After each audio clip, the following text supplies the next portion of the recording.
നമ്മുടെ ഒപ്പം ഉള്ളത് ശ്രീമതി KR മീര. ഈ ഒരു സദസ്സിന് യാതൊരു തരത്തിലും പരിചയപ്പെടുത്തൽ ആവശ്യമില്ലാത്ത മീരയാണ് ഇന്ന് നമ്മുടെ ഒപ്പം ഉള്ളത്.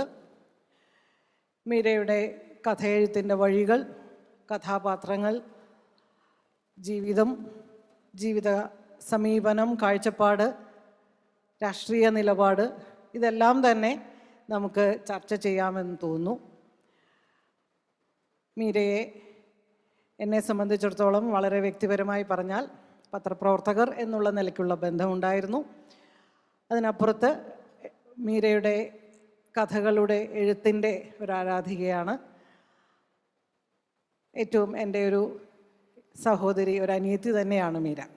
അതുകൊണ്ട് തന്നെ വ്യക്തിപരമായും വളരെ വളരെ സന്തോഷത്തോടു കൂടിയാണ് ഈ പരിപാടിയിൽ പങ്കെടുക്കുന്നത്. അതിന് സാഹിത്യ അക്കാദമിയോടുള്ള കൃതജ്ഞത, നന്ദി ആദ്യം തന്നെ പറയുകയാണ്. അപ്പോൾ നമുക്ക് തുടങ്ങാം എന്ന് തോന്നുന്നു. മീര നോവലുകൾ എഴുതിയിട്ടുണ്ട്, കഥകൾ എഴുതിയിട്ടുണ്ട്. കൂടാതെ 2 ഗദ്യം 2 പുസ്തകങ്ങളും എഴുതിയിട്ടുണ്ട്. ഒന്ന് മീരയുടെ ജീവിതത്തിൽ പരിചയപ്പെട്ട വ്യക്തികളെക്കുറിച്ചുള്ള ഒരു പുസ്തകമാണ്. മറ്റൊന്ന് കഥയെഴുത്ത് എന്ന നിലയിൽ കഥകളെക്കുറിച്ച്, കഥയിലേക്ക് വന്ന വഴികളെക്കുറിച്ച്, ജീവിതത്തിൻ്റെ വഴികളെക്കുറിച്ച്, അതൊരു ആത്മകഥാപരമാണ് എന്ന് വേണമെങ്കിൽ പറയാവുന്ന തരത്തിലുള്ള ഒരു പുസ്തകം. അത് കൂടാതെ നിരവധി നോവലുകളും നിരവധി കഥകളും.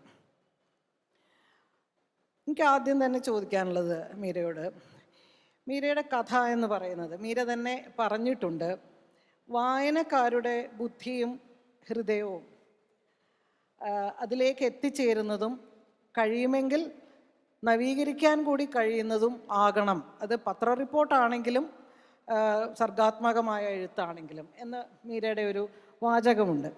അത് എത്രമാത്രം, എങ്ങനെയാണ് അതിനെക്കുറിച്ച് കാണുന്നത്? എന്താണ് മീരയുടെ എഴുത്തിന് ഒരു ലക്ഷ്യം ഉണ്ടോ? അതെന്താണ്? പ്രിയപ്പെട്ടവരെ, നമസ്കാരം. ഈ സാഹിത്യോത്സവം സംഘടിപ്പിക്കുന്ന സാഹിത്യ അക്കാദമിക്കും അതിൻ്റെ ഭാരവാഹികൾക്കും നന്ദി പറയുന്നു.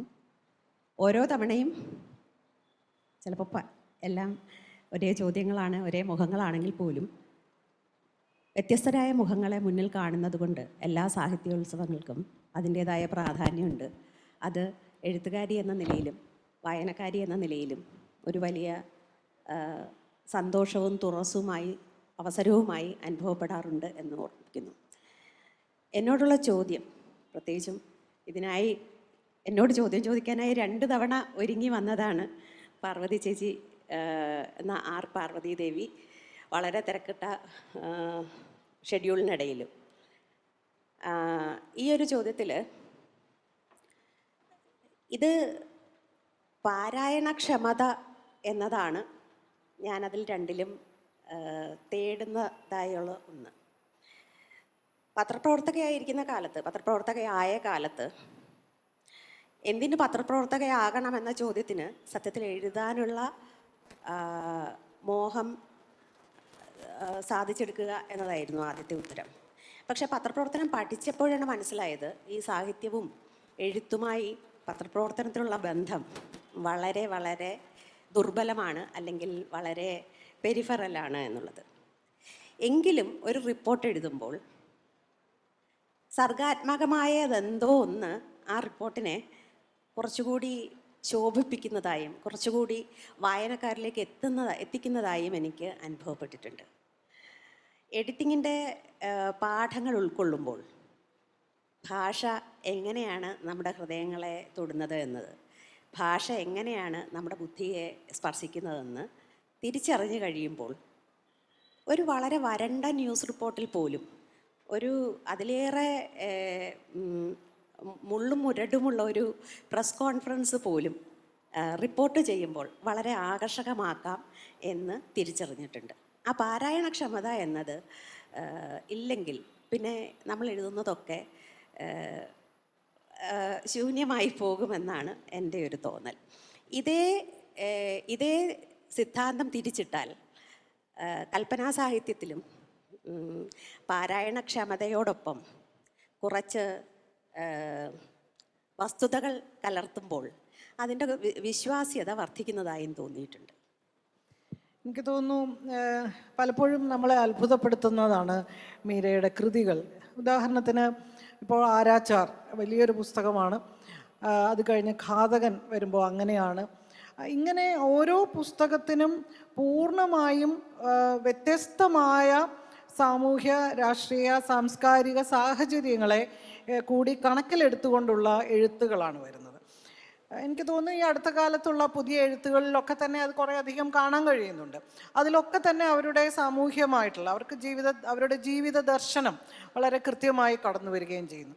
എനിക്ക് എപ്പോഴും അത്ഭുതം തോന്നിയിട്ടുള്ളൊരു കാര്യം ആണ് എങ്ങനെയാണ് ഇതിനാവശ്യമായി ഇതിന് വലിയൊരു അധ്വാനം ആവശ്യമാണ്.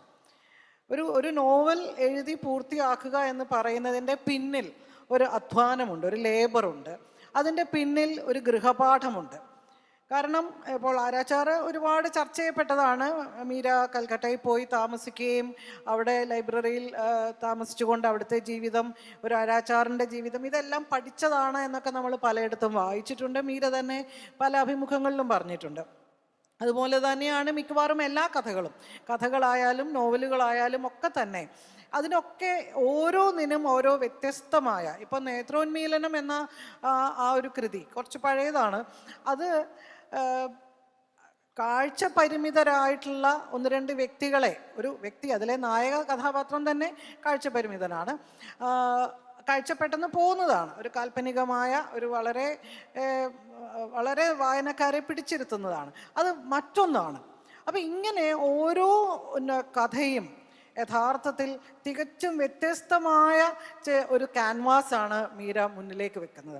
ഇതിൻ്റെ പിന്നിലുള്ള അധ്വാനവും ഗൃഹപാഠവും അതിനാവശ്യമായി വരുന്ന മറ്റു തരത്തിലുള്ള അറിവുകളും, അതാണിപ്പോൾ മീര പറഞ്ഞത്, സർഗാത്മകമായിരിക്കുകയും അതിൻ്റെ കൂടെ കുറേ വസ്തുതകളും കാര്യങ്ങളും കൂടി കലർന്നു വരികയും ചെയ്യുന്നു എന്ന് പറയുന്നു. അപ്പോൾ ഇത് എങ്ങനെയാണ്, ഇതിൻ്റെ പിന്നിലെ ഈ നമ്മളൊക്കെ വായിക്കുന്ന എഴുത്തിൻ്റെ പിന്നിലെ കഥകൾ അതെന്തൊക്കെയാണ്?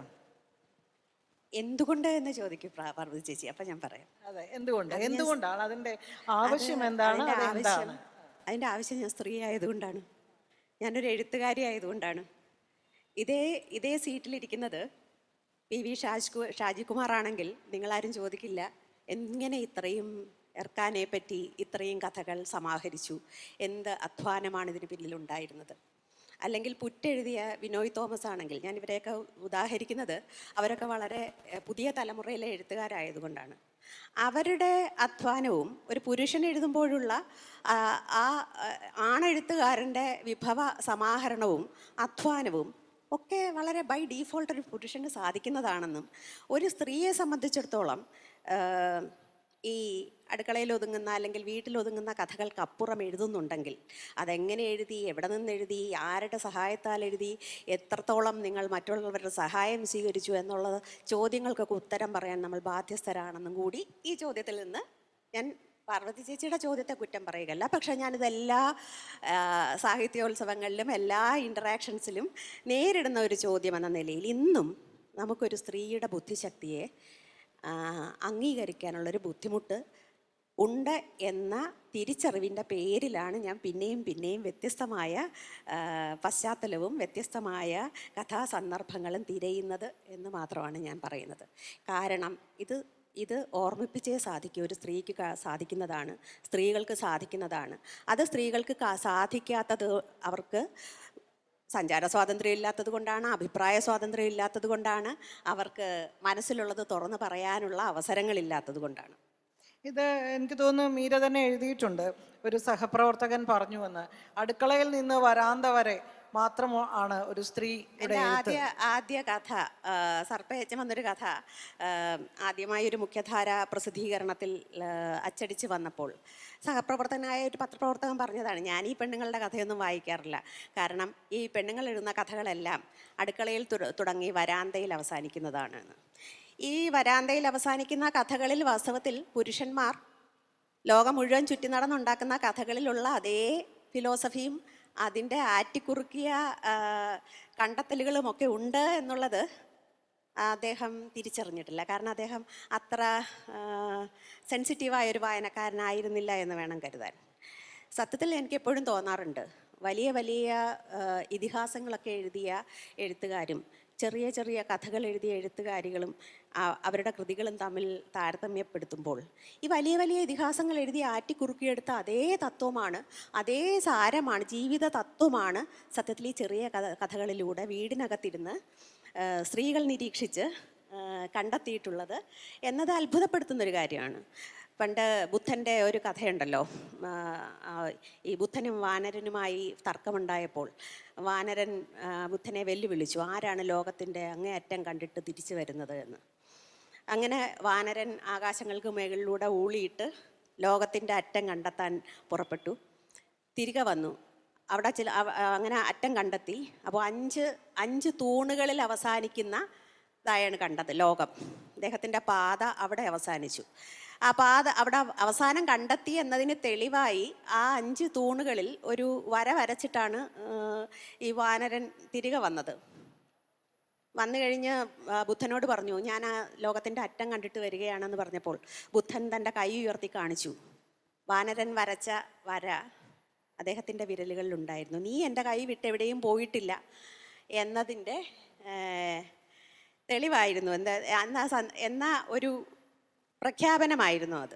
അതുപോലെ ഈ യാത്ര ചെയ്ത് ഒരുപാട് കഥകളൊക്കെ കണ്ടെത്തുന്ന പുരുഷന്മാരാരും തന്നെ വീട് വിട്ടു പോയിട്ടുള്ളവരല്ല. അവരെപ്പോഴും വീട്ടിലകത്തെ കഥകൾ തന്നെയാണ് ഈ പറഞ്ഞിട്ടുള്ളതെന്നുള്ളതാണ് അതിൻ്റെ നമ്മൾ വളരെ സൂക്ഷ്മമായി നിരീക്ഷിക്കുമ്പോൾ കണ്ടെത്താൻ സാധിക്കുന്നത്. അതേസമയം വീട്ടിലിരുന്ന്, അടുക്കളയിലിരുന്ന്, കിടപ്പുമുറിയിലിരുന്ന് പറഞ്ഞിട്ടുള്ള കഥകൾ മനുഷ്യൻ്റെ ഏറ്റവും പ്രാഥമികമായ അല്ലെങ്കിൽ ഏറ്റവും പ്രൈമൽ എന്ന് പറയാവുന്ന അവസ്ഥകളുടെ ചിത്രീകരണവുമായിട്ടുണ്ട്. അതുകൊണ്ട് പക്ഷെ എനിക്ക് അന്നതൊരു വലിയ വാശിയായി തോന്നി. അതൊരു വലിയ വെല്ലുവിളിയായിരുന്നു. 21-ാം നൂറ്റാണ്ടായിട്ടും സ്ത്രീകൾക്ക് അങ്ങനെ വീടിന് വരാന്ത വിട്ട് പുറത്തു പോയി ഒരു കഥ എഴുതാനുള്ള സാധ്യതയില്ലേ, സ്കില്ലില്ലേ, അതിനുള്ള ധൈര്യമില്ലേ എന്നൊക്കെയുള്ളൊരു ചോദ്യം ചെയ്യലായി തോന്നി. ഒരു ആവശ്യവും ഇല്ലാതെ, ആരും നിർബന്ധിക്കാതെ ഞാനത് ഏറ്റെടുത്തു. എനിക്കതൊരു എന്നെ തന്നെ ബോധിപ്പിക്കണമെന്നുണ്ടായിരുന്നു. എൻ്റെ പ്രായത്തിലുള്ള പുരുഷന്മാർ എഴുതാത്ത തരം കഥകൾ, അവർ എഴുതുന്ന തരം കഥകളാണെങ്കിൽ അവരെഴുതുന്നതിനേക്കാൾ അല്പം കൂടി വ്യത്യസ്തമായി എഴുതണമെന്ന്. ഇപ്പോൾ സ്ത്രീകളുടെ കാര്യം പറഞ്ഞുകൊണ്ട് ഞാൻ ചോദിക്കുകയാണ്. ഇപ്പോൾ മീരയുടെ മാത്രം കാര്യമല്ല, പൊതുവേ നമ്മുടെ എഴുത്തുകാരികൾ, ഇപ്പോൾ മാധവിക്കുട്ടിയും ഒരുപക്ഷെ സുഗതകുമാരിയെയും ഒഴിച്ചു നിർത്തിയാൽ, അത് ഗ്രേസി ആയാലും ചന്ദ്രമതി ആയാലും ഗീതാഹിരണ്യനായാലും ലളിതാ ലെനിനായാലും, എനിക്ക് തോന്നുന്നു ഇവർക്കൊക്കെ തന്നെ, ഈ എഴുത്തുകാർക്ക് എല്ലാവർക്കും തന്നെ ഏകദേശം നമ്മൾ നോക്കുമ്പോൾ അവരുടെ ജീവിതത്തിൽ, അവരുടെ സർഗാത്മക ജീവിതത്തിൽ ഒരു ഇടവേളയുണ്ട്. ഇപ്പോൾ പുരുഷന്മാരിപ്പോൾ നമ്മൾ OV വിജയനോ അല്ലെങ്കിൽ മുകുന്ദനോ MTO ഒക്കെ നോക്കുമ്പോൾ അവരുടെ 30കളിൽ ഒരുപക്ഷെ 20കളിൽ തന്നെ ആണ് അവരുടെ ഏറ്റവും മനോഹരവും ഉജ്ജ്വലവും തീക്ഷ്ണവുമായ കഥകളും ഒക്കെ എഴുതിയത് അവർ ആ പ്രായത്തിലാണ്. പക്ഷെ പലപ്പോഴും സ്ത്രീകൾക്ക് ആ ഒരു ഘട്ടം എന്ന് പറയുന്നത് അവരുടെ കുടുംബം, വിവാഹം, മക്കൾ, ഇത്തരം കാര്യങ്ങളിൽ ഒരു ഇടവേള എടുക്കേണ്ടി വരുന്നുണ്ട്.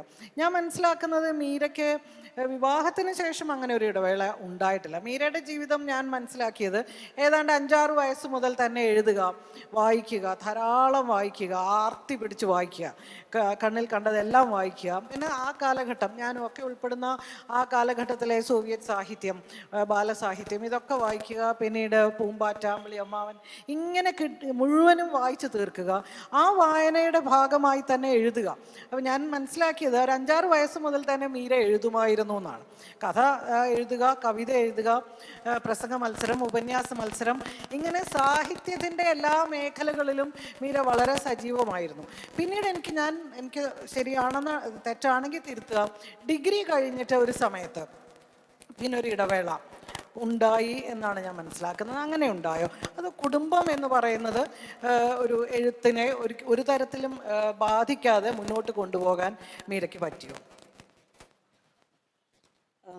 കുട്ടിക്കാലത്ത് എഴുത്തുകാരിയാകുക എന്നത് വലിയൊരു ലക്ഷ്യവും ഒരു വലിയ ആഗ്രഹവും അഭിലാഷവും ഒക്കെ ആയിരുന്നു. എൻ്റെ പ്രധാന കാരണം എൻ്റെ അമ്മയുടെ ഏറ്റവും അടുത്ത കൂട്ടുകാരി MD രത്നമ്മ ടീച്ചറാണ്. അപ്പോൾ ടീച്ചർ എഴുത്തുകാരിയാണ്. എനിക്ക് അമ്മയ്ക്ക് ടീച്ചറിനെ വലിയ ഇഷ്ടവും വലിയ ബഹുമാനമാണ്. അപ്പോൾ ടീച്ചറിനെ വായനക്കാരെ കണ്ടുമുട്ടുന്നത്, ടീച്ചറിനോടൊപ്പം യാത്ര ചെയ്യുമ്പോൾ പ്രസാധകരെ കാണുന്നതൊക്കെ അമ്മ വന്ന് വിവരിക്കുമ്പോൾ ഈ എഴുതുക എന്നതും എഴുത്തുകാരിയാകുക എന്നതും സാധാരണ മനുഷ്യരിൽ നിന്ന് കുറച്ചുകൂടി മെച്ചപ്പെട്ട എന്തോ ഒന്നാണെന്നും എനിക്കും അതാകണമെന്നും ഒരുപക്ഷെ അമ്മയുടെ മതിപ്പ് പിടിച്ചു പറ്റാനുള്ളൊരു ശ്രമമായിട്ടായിരിക്കും ഞാനന്ന് ശ്രമിച്ചത്. എനിക്കെപ്പോഴും ഓർമ്മയുണ്ട്, ടീച്ചർ നല്ല കോട്ടൺ സാരി പശയിട്ടുടുത്ത് ഞൊറിഞ്ഞുടുത്താണ് ടീച്ചർ നടക്കുക. മുടിയൊക്കെ ഇങ്ങനെ പുറകിൽ കെട്ടിവെച്ച്. അപ്പം ഞാൻ എപ്പോഴും വിചാരിക്കും ഞാൻ വളരുമ്പോൾ ഇങ്ങനെ ആയിരിക്കും, കോട്ടൺ സാരി പശയിട്ട് ഞൊറിഞ്ഞുടുത്ത്. പക്ഷേ ടീച്ചറിന് അത് നന്നായിട്ട് ചേരും, കാരണം ടീച്ചറിന് നല്ല നീളവും നല്ല മെലിഞ്ഞിട്ടുമാണ്. അപ്പോൾ എനിക്ക് എപ്പോഴും അതായിരുന്നു ഒരു മാതൃക. എന്താവണമെന്ന് ചോദിച്ചാൽ തീർച്ചയായിട്ടും ഒരു എഴുത്തുകാരിയാകണമെന്നത് എൻ്റെ മനസ്സിൻ്റെ ഉള്ളിലെ ഒരു ആഗ്രഹമായിരുന്നു. പിന്നീട് 10-17 വയസ്സായപ്പോൾ, അപ്പോൾ ആദ്യകാലത്തൊക്കെ നമ്മൾ എഴുതുന്നത് ഇവരെല്ലാവരും, അമ്മയുടെ കുറേ കൂട്ടുകാരികളുണ്ട്, എല്ലാവരും എനിക്ക് അമ്മമാരെ പോലെയാണ്. എല്ലാവരും വളരെ ഭയങ്കരമായിട്ട് പ്രശംസിക്കും. അയ്യോ മീരക്കുട്ടി എന്തൊക്കെയാണ് എഴുതുന്നത്, ഈ പ്രായത്തിൽ ഇങ്ങനെ എഴുതുന്നല്ലോ, എന്തൊരു ഭാഷയാണ്. അപ്പോൾ ഇതൊക്കെ കേട്ടിട്ട് ഞാൻ വലിയ എഴുത്തുകാരിയാണെന്ന് എനിക്ക് തോന്നിയിട്ടുണ്ട്. നല്ല അഹങ്കാരം ഉണ്ടായിരുന്നു. അച്ഛന് താല്പര്യമില്ല? അച്ഛനൊട്ടും താല്പര്യം ഉണ്ടായിരുന്നില്ല. അച്ഛൻ എപ്പോഴും പറയും ഈ എഴുത്തുകാരെന്ന് പറഞ്ഞാൽ ഭയങ്കര ദാരിദ്ര്യം പിടിച്ച ജീവിതമായിരിക്കും, ഒന്നും കാണില്ല, പട്ടിണിയായിരിക്കും, ഒരു ഡോക്ടർ ആകുന്നതാണ് സുഖമായി ജീവിക്കാൻ പറ്റിയ കാര്യം എന്നത്. പക്ഷേ എനിക്ക് പട്ടിണിയാണെങ്കിലും വേണ്ടില്ല, എഴുത്തുകാരിയായി വായനക്കാരുടെ കൈകളിൽ എൻ്റെ പുസ്തകങ്ങൾ ഇരിക്കുന്നതും എൻ്റെ പുസ്തകങ്ങൾ വായിച്ച് അവർ ആനന്ദിക്കുന്നതും ഒക്കെ ആയിരുന്നു എൻ്റെ വലിയ സ്വപ്നങ്ങൾ. പിന്നീട് 10-17 വയസ്സായപ്പോഴാണ് എനിക്കൊരു കാര്യം മനസ്സിലായത്. അന്ന് എഴുതിക്കൊണ്ടിരുന്ന ആളുകളുടെ അടുത്ത് അവരെ വെല്ലുവിളിക്കാനെന്നുള്ള കോപ്പ് കയ്യിലില്ല. കാരണം നമ്മുടെ അനുഭവങ്ങൾ, ഒരു പെൺകുട്ടി എന്ന നിലയിൽ 17കാരിയുടെ അനുഭവങ്ങൾ വെച്ച് നോക്കുമ്പോൾ, എം മുകുന്ദനെ പോലെ മയ്യഴിയിൽ പോയിട്ട് ജീവിച്ചിട്ടില്ല, ഹരിദ്വാറിൽ പോയിട്ടില്ല, സച്ചിമാഷിനെ പോലെ അടിയന്തരാവസ്ഥ അനുഭവിച്ചിട്ടില്ല, എം ടി വാസുദേവൻ നായരെ പോലെ രണ്ടാം മുഴം മഹാഭാരതം മുഴുവൻ വായിക്കാൻ പറ്റിയിട്ടില്ല. ഇങ്ങനെ ഇല്ലായ്മകളുടെ ഒരു വലിയ നിരയാണ് ഉണ്ടായിരുന്നത്. അപ്പം ഞാൻ വിചാരിച്ചു എൻ്റെ ഈഗോയുടെ ഒരു മുമ്പിൽ ഒരു പരാജയപ്പെട്ട എഴുത്തുകാരിയായിട്ടൊരു അങ്ങനെ അവസാനിച്ചു പോകാൻ എനിക്ക് വലിയ താല്പര്യം ഉണ്ടായിരുന്നില്ല. അപ്പം ഞാൻ വിചാരിച്ചു ഇനി എനിക്ക് എവിടെയാണ് എൻ്റെ കഴിവുകൾ പ്രകടിപ്പിക്കാൻ സാധിക്കുന്നത് എന്ന ഒരു അന്വേഷണത്തിൽ. എന്തായാലും അധ്യാപികയാവില്ല എന്ന് അറിയാമായിരുന്നു, എനിക്ക് ഒരുപാട് സംസാരിക്കാനൊന്നും പറ്റില്ല, പിന്നെ പെട്ടെന്ന് ദേഷ്യം വരും. അപ്പോൾ അതുകൊണ്ട് നല്ല അധ്യാപികയാകാൻ സാധ്യതയില്ല. പിന്നെ ഞാൻ വിചാരിച്ച് നോക്കിയപ്പോൾ ഏറ്റവും നല്ലത് പത്രപ്രവർത്തകയാകുകയാണ്. അതാകുമ്പോൾ എഴുതിക്കൊണ്ടിരിക്കാം, പിന്നെ വലിയ ഒച്ചയൊന്നും എടുക്കണ്ട. ആ സമയത്തൊക്കെ സർഗാത്മക രചന നിർത്തിവെച്ചു. അത് ഡിഗ്രിക്ക് പഠിക്കുമ്പോൾ, 3-ാം വർഷം ഡിഗ്രിക്ക് പഠിക്കുമ്പോൾ അത് കോളേജ് മാഗസിനിൽ വേണ്ടിയിട്ടൊരു പേരറിയാത്ത കിളികൾ എന്ന് പറഞ്ഞൊരു കഥ എഴുതി. അത് കഴിഞ്ഞ് പിന്നെ ഗാന്ധിഗ്രാം റൂറൽ ഇൻസ്റ്റിറ്റ്യൂട്ട്, ഡീംഡ് യൂണിവേഴ്സിറ്റിയിലാണ് MA കമ്മ്യൂണിക്കേറ്റീവ് ഇംഗ്ലീഷിന് ചേരുന്നത്. അവിടെ ചേരുമ്പോഴാണ് കൂടുതലും ബാക്കി ഭാഷകളിലുള്ള സാഹിത്യത്തെപ്പറ്റി ബോധ്യം വരുന്നതും ധാരാളം വായിക്കുന്നതും. ആ വായന എന്നെ കൂടുതൽ ആത്മവിശ്വാസമില്ലാത്തവളാക്കി മാറ്റുകയാണ് ചെയ്തത് എന്നുള്ളതാണ് സത്യം. നമുക്ക് വായിക്കും തോറും എഴുതാൻ പ്രേരിതയാകേണ്ടതിന് പകരം വായിക്കും തോറും എഴുതണ്ട എന്ന് തീരുമാനിക്കാനാണ് ആ പുസ്തകങ്ങളെല്ലാം പ്രേരിപ്പിച്ചത്. പക്ഷെ അതെൻ്റെ ജീവിതത്തിലെ ഒരു നല്ല കാലമായിരുന്നു. എനിക്ക് തോന്നുന്നു ഗാന്ധിഗ്രാമിലെ ഒരു അധ്യയനം, അവിടുത്തെ ശിക്ഷണം എനിക്ക് എനിക്ക് നൽകിയത് വളരെ തുറന്ന്, അല്ലെങ്കിൽ ലോകത്തെ പല രീതിയിൽ കാണാനുള്ള ഒരു എമ്പതിയോടെ കാണാനുള്ളൊരു ശേഷിയാണ്. അതിന് ഞാൻ ആ കലാലയത്തോട് എന്നും കടപ്പെട്ടിരിക്കുന്നു, എൻ്റെ അധ്യാപകരോട് എന്നും കടപ്പെട്ടിരിക്കുന്നു. പക്ഷെ അന്ന് ഞാൻ എന്തെങ്കിലും ഒരു ക്രിയേറ്റീവ് റൈറ്റർ ആകുമെന്ന് വിശ്വസിച്ചിരുന്ന അധ്യാപകരുണ്ടായിരുന്നു എന്ന് പിന്നീട് തിരിച്ചറിയുമ്പോഴാണ് അതിൻ്റെ അത്ഭുതം. കുടുംബം അതാണ് ഞാൻ പറഞ്ഞത്. കുടുംബം ഒട്ടും അന്ന് അച്ഛൻ്റെ കീഴിലാണല്ലോ, അച്ഛനാണല്ലോ, അച്ഛൻ്റെ ഭരണത്തിന് കീഴിലാണല്ലോ. സിംഹാസനവും ചെങ്കോലും ഒക്കെ ആയിട്ട് നിൽക്കുന്ന, ശിക്ഷാദണ്ഡും ഒക്കെ ആയിട്ട് നിൽക്കുന്ന വലിയൊരു പാട്രിയാർക്കിൻ്റെ ഒരു പ്രജയായി ജീവിക്കുമ്പോൾ നമുക്ക് വലിയ ചോയ്സ് ഒന്നും ഉണ്ടായിരുന്നില്ല ശരിക്കും. അന്ന് എഴുതാനും ബുദ്ധിമുട്ടുണ്ടായിരുന്നു. ഞാൻ ഒരുപക്ഷെ എഴുത്ത് നിർത്തിയതും അതിൻ്റെ കാരണത്താലാണ്. ഒരിക്കലും എഴുതിയ ഒരു കഥ തിരിച്ചു വന്നത് അച്ഛൻ്റെ കയ്യിലാണ് കിട്ടിയത്. അതിനെ ചൊല്ലി അത് വീട്ടിൽ വലിയ പ്രശ്നങ്ങളൊക്കെ ഉണ്ടായി. അപ്പോൾ ഞാൻ അന്ന് തീരുമാനിച്ചു എനിക്ക് സ്വന്തമായിട്ട് തിരിച്ചു വരാൻ ആരും പൊട്ടിക്കാതെ എൻ്റെ കത്ത് എനിക്ക് തന്നെ വായിക്കാൻ ഒരു വീടുണ്ടാകുന്ന കാലത്തെ, ഒരു മേൽവിലാസം ഉണ്ടാകുന്ന കാലത്തെ ഞാൻ ഇനി എഴുതുന്നുള്ളൂ എന്ന്. തീർച്ചയായിട്ടും ഞാൻ വളരെ റിബലായ ഈ പേട്രിയാർക്കിയോടെ എല്ലാവിധ യുദ്ധവും ചെയ്ത് അതിനെ എങ്ങനെയും തകർക്കാൻ പ്ലാനിട്ടിരുന്ന ഒരു. അതെ, അതെവിടെയോ മീര പറയുന്നുണ്ട്. ഇങ്ങനെ ഈ പറയുന്നത് പോലെ പേട്രിയാർക്കിയുടെയും ഒരു മധ്യവർഗ കുടുംബത്തിൻ്റെതായ എല്ലാ അടിച്ചമർത്തലുകളും അമ്മ എനിക്ക് തോന്നുന്നു വളരെ സപ്പോർട്ടീവായിരുന്നു. ഈ എല്ലാ അടിച്ചമർത്തലുകളും അല്ലെങ്കിൽ അത്തരം പ്രത്യേകതകൾക്കൊക്കെ ശേഷം ഏതോ ഒരു ഘട്ടത്തിൽ മീര പറയുന്നുണ്ട്, വളരെ രസകരമായൊരു വാചകമായിട്ട് എനിക്ക് തോന്നി, ഞാനൊരു നിഷേധിയാവാൻ തീരുമാനിച്ചു, ഇനി ഒന്നും പേടിക്കാനില്ല എന്നാണ്. ആ നിഷേധിയാവാൻ തീരുമാനിച്ചു, ഇനിയിപ്പോൾ എനിക്ക് എന്തു ആവാം, അങ്ങനെ ഒരു തീരുമാനം. ജീവിതത്തിൽ ഞാൻ പഠിച്ച വലിയൊരു പാഠം, അത് വളരെ നേരത്തെ പഠിപ്പിച്ചു എന്നുള്ളതാണ് എനിക്ക് അച്ഛനോടുള്ള വലിയ നന്ദി. കാരണം നമ്മൾ മറ്റുള്ളവരെ പ്ലീസ് ചെയ്യാൻ ശ്രമിക്കും തോറും, അവരെ സന്തോഷിപ്പിക്കാൻ ശ്രമിക്കും തോറും നമ്മൾ എങ്ങും എത്താതെ പോകുന്നു എന്നുള്ളതായിരുന്നു ആദ്യത്തെ തിരിച്ചറിവ്. ജീവിതം സംബന്ധിച്ച ആദ്യത്തെ പാഠം അതായിരുന്നു. പക്ഷെ ഞാൻ എന്നൊരു റിബലാകാൻ തീരുമാനിച്ചോ അന്ന് എനിക്ക് വലിയൊരു ഭാരം ഒഴിഞ്ഞു കിട്ടി. അതായത് ആരെയും സന്തോഷിപ്പിക്കേണ്ടതില്ല, ആരെയും പ്രീണിപ്പിക്കേണ്ടതില്ല, ആരെയും വഞ്ചിക്കേണ്ടതില്ല, ആരോടും ഇല്ലാത്ത സ്നേഹമോ ഇല്ലാത്ത വിനയമോ നടിക്കേണ്ടതില്ല എന്ന്. ആ ഒരു പ്രിറ്റൻഷൻ ഇല്ലാത്ത, അല്ലെങ്കിൽ മറ്റൊരാളായി നടിക്കേണ്ടതില്ലാത്ത ഒരു ജീവിതത്തെക്കാൾ ലിബറേറ്റിംഗ് ആയിട്ട് വേറൊന്നുമില്ല എന്ന് അന്ന് മനസ്സിലായി എനിക്ക്. ഞാനിപ്പോൾ എൻ്റെ മുമ്പിലുള്ള കുട്ടികളോട് പറയാൻ ആഗ്രഹിക്കുന്ന ഒരു കാര്യം അതാണ്.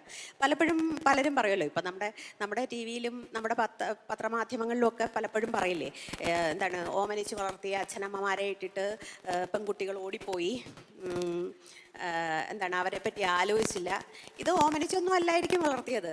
ഇത് ഭയങ്കര കഠിനമായ, എന്താണ്, ഏകാധിപത്യത്തിന് കീഴിൽ വളരുന്നവർ ആദ്യം കിട്ടുന്ന വെയിലിൻ്റെയും ആദ്യം കിട്ടുന്ന ചെറിയ കാറ്റിൻ്റെയും കുളിരിൻ്റെയും അടുത്തേക്ക് ഓടിപ്പോകുന്നതായിരിക്കും. അതവർ ഒരു സസ്യം എങ്ങനെയാണോ വെയിലിന് നേരെ ചായുന്നത് അതുപോലെ ആദ്യത്തെ സ്നേഹ പ്രകടനത്തിന് നേരെ അവർ ചാഞ്ഞു പോകുന്നതായിരിക്കും. നമ്മൾ ആ കഥ കൂടി നമ്മൾ അന്വേഷിക്കേണ്ടതുണ്ട്. എങ്ങനെയാണ് ഒരു പെൺകുട്ടി സ്വന്തം ജീവിതത്തിലെ ഒരുപാട് സൗഭാഗ്യങ്ങളും ഒരുപാട് കൺവീനിയൻസും ഒക്കെ ഉപേക്ഷിച്ച് ഒരു ദിവസം അത് വിട്ടു പോകാൻ തീരുമാനിക്കുന്നത് എന്ന്. കാരണം ഈ പേട്രിയാർക്കി എന്ന് പറയുന്നത്, അടിച്ചമർത്തൽ എന്ന് പറയുന്നത്, സംരക്ഷണത്തിൻ്റെ പേരിലാണെങ്കിലും വേലികെട്ടൽ എന്ന് പറയുന്നത് അനുഭവിക്കുന്ന ആളിനെ മനസ്സിലാവും അത് എത്രത്തോളം മുരടിപ്പിക്കുന്നതാണെന്ന്.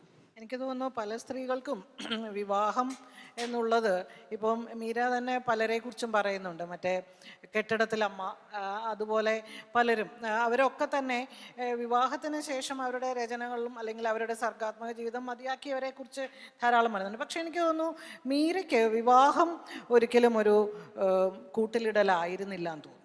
അത് ഞാൻ കൂടുതൽ പൊളിച്ചിട്ടല്ലേ. കൂട്ടിൽ കിടക്കാൻ തയ്യാറായിരുന്നെങ്കിൽ നന്നായിട്ട് കൂട്ടിലിടാനൊക്കെ എല്ലാവരും തയ്യാറായിരുന്നു. നമ്മൾ അത് വേണ്ടാന്ന് വെച്ചിട്ടാണ്. ഈ കൂട് ഒന്നുകിൽ കൂട് തുറന്നിടുക അല്ലെങ്കിൽ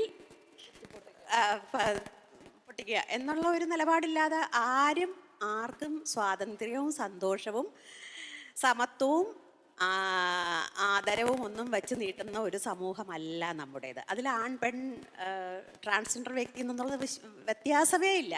എല്ലാവരും അങ്ങോട്ടും ഇങ്ങോട്ടും ഒരു വിധത്തിൽ അല്ലെങ്കിൽ മറ്റൊരു വിധത്തിൽ അധികാരം പ്രയോഗിക്കാൻ ആഗ്രഹിക്കുന്നവരാണ്. അതല്ലാത്തൊരു സമൂഹം, അതല്ലാത്തൊരു ജീവിതം നമ്മൾ പഠിച്ചിട്ടില്ല എന്നാണ് എനിക്ക് തോന്നുന്നത്. ശരി, എനിക്ക് തോന്നുന്നു മീരയുടെ കഥകളിലും ഒക്കെ തന്നെ ഇപ്പം സൂര്യനെ അണിഞ്ഞ സ്ത്രീ, അത്തരം കഥകളിലൊക്കെ തന്നെ ഈ പറയുന്ന കുടുംബത്തിൻ്റെയും സമൂഹത്തിൻ്റെയും ഒക്കെ തന്നെ ഇത്തരത്തിലുള്ള ആധിപത്യത്തിനെ പൊട്ടിച്ച് മാറുന്ന വളരെ സവിശേഷമായ വ്യക്തിത്വങ്ങളുള്ള ഒരുപാട് സ്ത്രീ കഥാപാത്രങ്ങൾ അതിലേക്ക് കടന്നു വരും. വേണ്ടേ പാർവതി ചേച്ചി, ആഹ്ലാദവും സ്വാതന്ത്ര്യവും.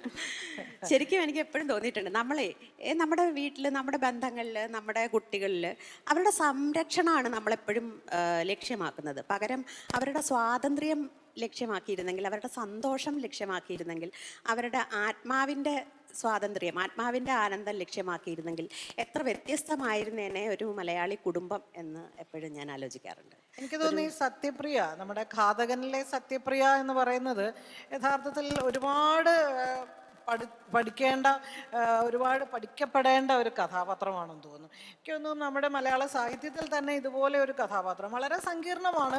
ഇപ്പോൾ എല്ലാ സമയത്തും വിപ്ലവകരമായ തീരുമാനമെടുക്കുന്ന ഒരാളല്ല. വളരെ മനുഷ്യൻ്റെതായ എല്ലാ തരത്തിലുള്ള ദൗർബല്യങ്ങളും ഒക്കെ ഉണ്ട്.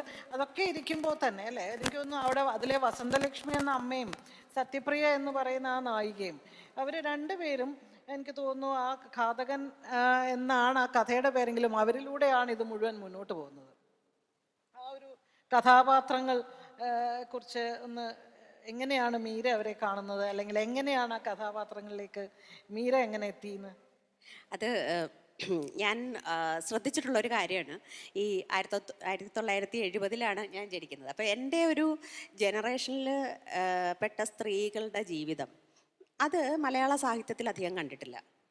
ഇംഗ്ലീഷ് സാഹിത്യത്തിൽ നമ്മൾ വായിക്കുന്ന പുസ്തകങ്ങളിൽ ഒരു ശരാശരി 70 ജനിക്കുന്നതെന്ന് പറഞ്ഞാൽ അടിയന്തരാവസ്ഥയുടെ ഒരു അനുരണനങ്ങൾ ഏറ്റുവളർന്ന ഒരു ജനറേഷൻ. അത് അടിയന്തരാവസ്ഥ നേരിട്ട് അനുഭവിച്ചിട്ടുണ്ടാവില്ല, പക്ഷേ അവരാ കാലത്ത് ജനിച്ചിരുന്നു. എങ്കിലും അതിന് പിന്നിലുണ്ടായിരുന്ന അതിന് ശേഷം മരം പെയ്തതൊക്കെയും അനുഭവിച്ച ഒരു ജനറേഷൻ. അവർക്ക് ശേഷം അവർ കണ്ടുമുട്ടിയ അടിയന്തരാവസ്ഥയ്ക്ക് ശേഷം ഉണ്ടായ രാഷ്ട്രീയ സാമൂഹികമായ ചലനങ്ങൾ, അതിനുശേഷം 80കളുടെ ഒരു പരിണാമം, 90കളുടെ പരിണാമം, 2000 ആണ്ടിലേക്ക് കടക്കുമ്പോഴുള്ള വ്യത്യാസം, നമ്മൾ മൊത്തത്തിലുള്ള സാമ്പത്തികമായ ഘടനയും രാജ്യത്തിൻ്റെ സമ്പദ് വ്യവസ്ഥയിലുള്ള മാറ്റവും സമ്പത്തിനോടുള്ള മനുഷ്യരുടെ നമ്മുടെ സഹജീവികളുടെ മനോഭാവവും ഒക്കെ മാറിയ ഒരു സംവിധാനം. ഇതൊക്കെ എങ്ങനെയാണ് എന്നെപ്പോലെ ഒരു സ്ത്രീ അനുഭവിച്ചത് എന്നെപ്പോലെ ഒരുപാട് സ്ത്രീകൾ അനുഭവിച്ചത് എന്നതിന് കൃത്യമായൊരു രേഖപ്പെടുത്തൽ എവിടെയും കണ്ടില്ല, മുറിഞ്ഞ കഥകളല്ലാതെ. അങ്ങനെ അതുകൊണ്ടാണ് ഞാൻ ഘാതകൻ എഴുതാൻ ആഗ്രഹിച്ചത്. പിന്നെ അത് എൻ്റെ ഒരു ആത്മകഥാംശം ഏറ്റവും കൂടുതലുള്ള ഒരു നോവൽ കൂടിയാണത്. ഞാനത് അങ്ങനെ ചോദിച്ചില്ല എന്നേ ഉള്ളൂ. കാരണം പ്രത്യേകിച്ചും സ്ത്രീകൾ എന്തെഴുതുമ്പോഴും ആ കഥാപാത്രം എഴുത്തുകാരിയാണോ എന്നിങ്ങനെ നിരന്തരം ചോദിക്കുന്ന ഒരു ക്ലീശേ ചോദ്യം ഉള്ളതുകൊണ്ട് ഞാനത് ഒഴിവാക്കിയതാണ്. പക്ഷേ അത് സത്യത്തിൽ ആ ക്ലീശേ ചോദ്യം അല്ല, അതൊരു തരം അറിവുകേടിൻ്റെ ചോദ്യമാണ്. എല്ലാ മനുഷ്യരും എഴുതുന്നതിൽ അവരുടെ ആത്മാംശം ഉണ്ടായിരിക്കും. അവരുടെ ഉള്ളിലുള്ളത് ഏതോ ഒരാൾ, ഒരുപക്ഷെ അവർക്ക് തന്നെ തിരിച്ചറിയാത്ത ഒരാൾ, ജെൻഡർ ഇല്ലാത്ത ഒരാൾ ആ എഴുത്തിൽ കൂടി സ്വയം വെളിച്ചത്ത് വരുന്നുണ്ടായിരിക്കും. അത് തിരിച്ചറിയുന്നില്ല എന്നുള്ളത് മാത്രമേ ഉള്ളൂ. സാധാരണ ഇപ്പോൾ പുരുഷന് ഒരുപാട് അനുഭവങ്ങളുണ്ട്, ആ അനുഭവങ്ങളൊക്കെ സ്വാംശീകരിക്കാൻ അറിയാനുള്ള സ്വാതന്ത്ര്യമുണ്ട്.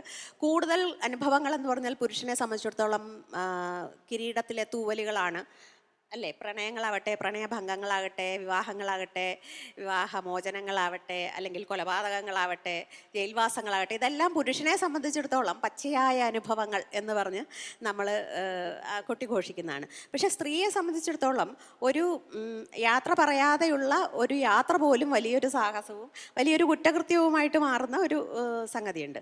അതുകൊണ്ട് ഒരു സ്ത്രീയുടെ അനുഭവങ്ങൾക്ക് വലിയ പരിമിതികളും വലിയ വേലിക്കെട്ടുകളും ഉണ്ട്. അതിങ്ങനെ നിരന്തരം ഓർമ്മിപ്പിച്ചുകൊണ്ടേ ഇരിക്കാൻ ഈ ജനറേഷനിലുള്ളവർക്ക് ബാധ്യതയുണ്ട്. കാരണം നമുക്ക് പിന്നാലെ വരുന്ന ആളുകൾക്ക് ആ വേലിക്കെട്ടുകൾ നമ്മളെ തടഞ്ഞത്ര കടമ്പയാകാൻ പാടില്ല, വിലങ്ങാകാൻ പാടില്ല എന്ന നിർബന്ധമുള്ളതുകൊണ്ട്. സാഹിത്യോത്സവങ്ങൾക്കുള്ള ഒരു വലിയ ഗുണം അതാണ്. അതിനോടുള്ള എൻ്റെ ഏറ്റവും വലിയ നന്ദി അതാണ്. അതിൽ പങ്കെടുക്കണമെന്നുള്ള ആഗ്രഹം അതുകൊണ്ടാണ്. ഇങ്ങനെ വന്ന് സ്റ്റേജിലിരുന്ന് പറയാൻ പറ്റുമല്ലോ. കുറച്ച് സ്ത്രീകൾ അവരുടെ ശബ്ദം കേൾപ്പിക്കാൻ അവർക്കൊരു സാധ്യതയുണ്ടല്ലോ. ഒരു മീറ്റിംഗ് ഒക്കെ ആണെങ്കിൽ പുരുഷന്മാരുടെ സ്വരം മാത്രമേ കേൾക്കുള്ളൂ. അവരെപ്പോഴും ഈ വളരെ കൺസർവേറ്റീവായ, വളരെ കൺവെൻഷനലായ പറഞ്ഞ് 101 ആവർത്തിച്ചാലും മടുക്കാത്ത വളരെ യാഥാസ്ഥിതികമായ അഭിപ്രായങ്ങൾ തന്നെ പിന്നെ പല രീതിയിലും അടിച്ചേൽപ്പിച്ചിട്ട് പോവുകയാണ് അപ്പോൾ അത് എന്ന് ഞാൻ ആരോപിക്കുന്നു, എന്ന് ഞാൻ കുറ്റപ്പെടുത്തുന്നു. പക്ഷേ സ്ത്രീകൾ സംസാരിക്കുമ്പോൾ ഇതല്ലാതൊരു ജീവിതം ഉണ്ടല്ലോ, നമ്മൾ കാണാതുള്ള ഒരു കാഴ്ചയുണ്ടല്ലോ, ഇവരുടെ ചിന്തകൾ ഇങ്ങനെയൊക്കെയാണല്ലോ ഇപ്പോൾ എന്തെങ്കിലും തിരിച്ചറിയാനുള്ളൊരു സ്വാതന്ത്ര്യം, ഒരു സാധ്യത കേട്ടിരിക്കുന്ന എല്ലാവർക്കും ഉണ്ട് എന്നുള്ളതാണ്. ഞാൻ പറഞ്ഞു വന്നത് ഇതാണ്. ഈ ഒരു ജനറേഷൻ എങ്ങനെയാണ് പ്രീണനവും മറികടക്കലും പ്രതിഷേധവും ചതിയും ഒക്കെ ശീലിച്ചത് എന്നത് ഒന്ന് രേഖപ്പെടുത്തിയിട്ടേക്കാമെന്ന് കരുതി. എന്നെങ്കിലും ഒരിക്കൽ ഞങ്ങളുടെ തലമുറ മാഞ്ഞു പോയി കഴിഞ്ഞ് ഒരുപാട് കാലത്തിന് ശേഷം ഈ മലയാളി എന്ന സ്പീഷീസ് എങ്ങനെയാണ് ഇക്കാലത്ത് ജീവിച്ചത് എന്ന് ആരെങ്കിലും പഠിക്കാൻ ഒരുമ്പെട്ടാൽ, ഇങ്ങനെയൊരു സ്ത്രീയെ പറ്റി ഒരു കഥയുണ്ടായിരുന്നു എന്ന് ആരെങ്കിലും കണ്ടെടുത്താൽ അത് ആരാച്ചാരായാലും മറ്റ് എല്ലാം ഏതാണ്ട് എല്ലാം തന്നെ നമ്മൾ നോക്കുമ്പോൾ ഇപ്പോൾ ഖബറായാലും ഒക്കെ വളരെ ഘനീഭവിച്ച ഒരു ദുഃഖം ആ കഥകളിൽ ഉറഞ്ഞു നിൽക്കുന്ന പോലെ തോന്നാറുണ്ട്. ഒരു വേദനയാണ് ഈ പ്രത്യേകിച്ചും ഈ എഴുത്തിലൊക്കെ കാണുന്നത്. കഥാപാത്രങ്ങളും ഈ നേത്രോന്മീലനായാലും ഏത് കഥയായാലും, മോഹമഞ്ഞ ആയാലും കരിനീലയായാലും, ഇതിലൊക്കെ തന്നെ നമുക്ക് കടുത്ത വേദനയുടെ അപ്പം കഥയെക്കുറിച്ചുള്ള എഴുത്തുകളിലും മീര പറയാറുണ്ട്, നരകതുല്യമായ യാതന അനുഭവിക്കുക എന്നുള്ളത് ഒരു സർഗാത്മക എഴുത്തുകാരനായാലും എഴുത്തുകാരിക്കായാലും അത് ആവശ്യമാണ്. സന്തോഷത്തിൽ നിന്നല്ല, ഘനീഭവിച്ച ദുഃഖം ആണ് എന്ന തരത്തിൽ പറയാറുണ്ട്. അത് ഞാൻ പറഞ്ഞു വരുന്നത്, ഇതൊക്കെ ഈ രചനകളിലൊക്കെ ഇത് കാണുമെങ്കിലും എന്നെ അത്ഭുതപ്പെടുത്തിയ ഒന്ന് കഥയെഴുത്ത് എന്ന പുസ്തകമാണ്. അത് ഞാൻ നേരത്തെ പറഞ്ഞ പോലെ അത് ഇവിടെ നിങ്ങളിൽ എത്ര പേര് അത് വായിച്ചിട്ടുണ്ടോ എന്ന് എനിക്കറിയില്ല. അതിലെ നർമ്മം എന്ന് പറയുന്നത് അതിമനോഹരമാണ്. വായിച്ച് ഞാനൊക്കെ ഒറ്റയ്ക്കിരുന്നത് ധാരാളം ചിരിച്ചു അത് വായിച്ചിട്ട്. അതിൽ ഓരോന്നും സ്വയം മീരയെ കളിയാക്കുന്നുണ്ട്, മീരയുടെ ജീവിതത്തെ കളിയാക്കുന്നുണ്ട്, മീരയുടെ എഴുത്തിനെ കളിയാക്കുന്നുണ്ട്. അതിലെ ഓരോന്നും നിരവധി ലേഖനങ്ങൾ പോലെയാണത്, അല്ലെങ്കിൽ പല അധ്യായങ്ങളായിട്ടാണ്. അതിൽ ഓരോന്നും നമ്മൾ വായിക്കുമ്പോൾ മനോഹരമായ നർമ്മം. തീർച്ചയായിട്ടും മറ്റിതിലൊക്കെ ഈ പറഞ്ഞ ദുഃഖവും വേദനയും ഉള്ളപ്പോഴും കറുത്ത ഹാസ്യം കടന്നു വരാറുണ്ട്. പക്ഷെ ഇതിലെ ഈ നർമ്മം, ഞാൻ ചോദിക്കുന്നത്, ഈ നർമ്മത്തെക്കുറിച്ച് പലപ്പോഴും വലിയ വിവാദം ഉണ്ടാവാറുണ്ട്. സ്ത്രീകൾക്ക് നർമ്മം വഴങ്ങുന്നില്ല എന്നൊരു പലരും പറയാറുണ്ട്. കാരണം നമ്മൾ നോക്കുമ്പോൾ ഇപ്പം മലയാളത്തിലായാലും നർമ്മം എഴുതുന്ന സ്ത്രീകൾ വളരെ കുറവാണ്. സ്ത്രീകളെ ഈ ഇന്നത്തെ സാമൂഹ്യ ഒരു അന്തരീക്ഷത്തിൽ നർമ്മം അങ്ങനെ പറ്റാതിരിക്കുന്നതാണോ സ്ത്രീകൾക്ക്? നമ്മളെക്കാൾ താഴ്ന്ന ആളുകൾ ചിരിക്കുന്നത് ഇഷ്ടമല്ലാത്തൊരു ലോകമാണ് നമ്മുടേത്. അതുകൊണ്ട് സ്ത്രീയുടെ നർമ്മവും സ്ത്രീയുടെ കുസൃതിയും സ്ത്രീയുടെ തമാശകളും ഒന്നും ഇതൊക്കെ അക്ഷരത്തിൻ്റെ ഉടമസ്ഥർ കേട്ടിട്ടില്ല ശരിക്കും. അവരെന്നും വേറൊരു കെട്ടിൽ തന്നെ ആയിരുന്നല്ലോ. പടിഞ്ഞാറേക്കെട്ടും അടുക്കളക്കെട്ടും ഒക്കെ ആയിട്ടുള്ള സ്ഥലങ്ങളിലല്ലേ എല്ലാ കാലത്തും നർമ്മങ്ങളുണ്ടായിരുന്നു. എന്താണ് വ്യത്യാസം? ഇപ്പോൾ ഈ പുസ്തകത്തിൽ തന്നെ പാർവതി ചേച്ചിയുടെ സ്ത്രീ ചിന്തയും കാഴ്ചയും എന്നുള്ളതിൽ തന്നെ സ്ത്രീയുടെയും പുരുഷൻ്റെയും ബുദ്ധിശക്തിയെ പറ്റി ഒരു ലേഖനമുണ്ട്. എന്ത് വ്യത്യാസമാണ് ഈ സ്പീഷീസിലെ ഒരാണും പെണ്ണും തമ്മിൽ ബേസിക് ഹ്യൂമൻ ഇമോഷൻസിൻ്റെ കാര്യത്തിൽ, ഇൻ്റലിജൻസിൻ്റെ കാര്യത്തിൽ, ഇമോഷണൽ ഇൻ്റലിജൻസിൻ്റെ കാര്യത്തിൽ എന്ത് വ്യത്യാസമാണുള്ളത്? ചില ഹോർമോണുകളുടെ കാര്യത്തിലല്ലാതെ, ഈ ക്രോമസോമിൻ്റെ കാര്യത്തിലല്ലാതെ XYക്ക് XX എന്ത് മേന്മയാണ് അവകാശപ്പെടാനുള്ളത്?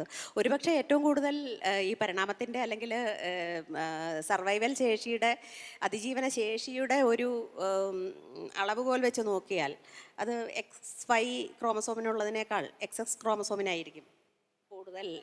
അതെ അതെ അതെ. അതുകൊണ്ട് ഇതിന് യാതൊരു അടിസ്ഥാനവുമില്ലാത്ത ചില മുൻവിധികളും ചില തെറ്റിദ്ധാരണകളുമാണ് സ്ത്രീകൾക്ക് ഫലിതമില്ലെന്നുള്ളതും. ഞാൻ കണ്ടിട്ടുള്ളതിൽ ഏറ്റവും തമാശക്കാരിയായിട്ടുള്ള ആൾ എൻ്റെ അനിയത്തിയാണ്. അവളുടെ അത്ര ഹ്യൂമർ സെൻസ് ഉള്ള ആരെയും ഞാൻ കണ്ടിട്ടില്ല. പിന്നെ അതിനോടൊപ്പം നിൽക്കുന്നതായിട്ട് എനിക്ക് തോന്നിയിട്ടുള്ളത് എഴുത്തുകാരി കമലാ സുരയ്യയാണ്. അത് പലപ്പോഴും പ്രാക്ടിക്കൽ ജോക്സ് ആയിട്ടാണ് തോന്നിയിട്ടുള്ളത്, മറ്റുള്ളവരെ വെച്ച് തമാശ ഉണ്ടാക്കാനുള്ള. പക്ഷെ ശുദ്ധനർമ്മം സ്ത്രീകൾക്ക് വഴങ്ങുകയില്ല എന്നുള്ളത് വളരെ തെറ്റിദ്ധാരണയാണ്.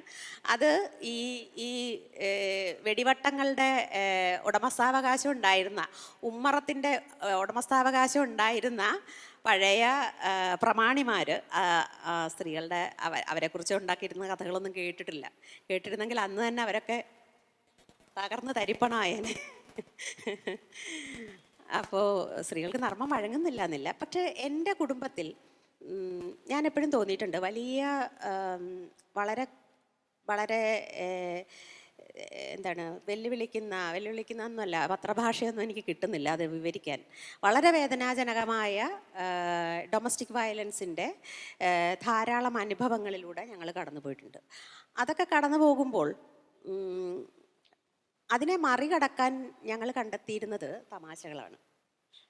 അപ്പോൾ അത് ആ വലിയ കരച്ചിലിനിടയിലും അല്ലെങ്കിൽ ആ വലിയ സങ്കടങ്ങൾക്കിടയിലും നമ്മളൊരു തമാശ പറഞ്ഞ് അതുവരെയുള്ളതിനെ എല്ലാം മറക്കാൻ ശേഷി കണ്ടെത്തി എന്നുള്ളതാണ് സത്യത്തിൽ നർമ്മത്തിൻ്റെ ആവശ്യകത എന്നെ ബോധ്യപ്പെടുത്തിയത്.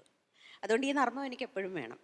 എൻ്റെ ഉള്ളിലുള്ള ഈ ചൈൽഡ്ഹുഡ് ട്രോമ, അല്ലെങ്കിൽ എല്ലാ കാലത്തും ട്രോമ ഉണ്ടായിരുന്നു, എല്ലാത്തരം ട്രോമകളെ മറികടക്കാനുള്ള ഒരു മറച്ചു വെക്കാനുള്ള, മായ്ച്ചു കളയാനുള്ള, അതവിടെ ഇല്ല എന്ന് നടിക്കാനുള്ള ഒരു മാർഗം ഒരുപക്ഷെ നർമ്മം മാത്രമാണ്. എനിക്ക് തോന്നുന്നു അതായിരിക്കാം, അതാണ് ഈ കഥ എഴുത്തെന്നുള്ള പുസ്തകത്തിൽ ഈ പറയുന്ന, അതാ ഞാൻ സൂചിപ്പിച്ചത്, വളരെ മനോഹരമായ നർമ്മം അതിൻ്റെ ഓരോ വരികളിലും ഇങ്ങനെ കാണാം. അത് സത്യത്തിൽ ഞാൻ എൻ്റെ അടുത്ത് എങ്ങനെയാണ് എഴുതി തുടങ്ങിയതെന്ന് ചോദിക്കുന്ന ഒരുപാട് കുട്ടികൾക്ക് ഉള്ള ഉത്തരമായിട്ട് എഴുതിയതാണ്. എങ്ങനെയാണ് എഴുതി തുടങ്ങിയത്, ആദ്യത്തെ കഥ എങ്ങനെയാണ് ഉണ്ടായതെന്നൊക്കെ ചോദിക്കുന്ന ഒരുപാട് കുട്ടികളുണ്ടായിരുന്നു. ഒരുപാട്, പ്രത്യേകിച്ച് നമ്മൾ ആ ഒരു കാലത്ത്, അതായത് ആരാച്ചാറിനൊക്കെ ശേഷം ഒരുപാട് ചെറുപ്പക്കാരും വിദ്യാർത്ഥികളും ഈ ഒരു ചോദ്യം ചോദിക്കുമ്പോൾ അവർക്കുള്ള മറുപടിയായി എങ്ങനെ എൻ്റെ കഥയുണ്ടായി, അതിലൊരു കഥയുണ്ടല്ലോ, ആദ്യ പുസ്തകം ഉണ്ടായതിലൊരു കഥയുണ്ടല്ലോ. കാരണം MS ദിലീപ് എന്ന മനുഷ്യൻ, അതായത് എൻ്റെ ഭർത്താവ്, അത് എൻ്റെ കഥകൾ ഞാനറിയാതെ പ്രസിദ്ധീകരണങ്ങൾക്ക് അയച്ചു കൊടുത്തിരുന്നില്ലെങ്കിൽ ഒരുപക്ഷെ ഞാനിപ്പോൾ ഇവിടെ ഇരിക്കില്ലായിരുന്നു.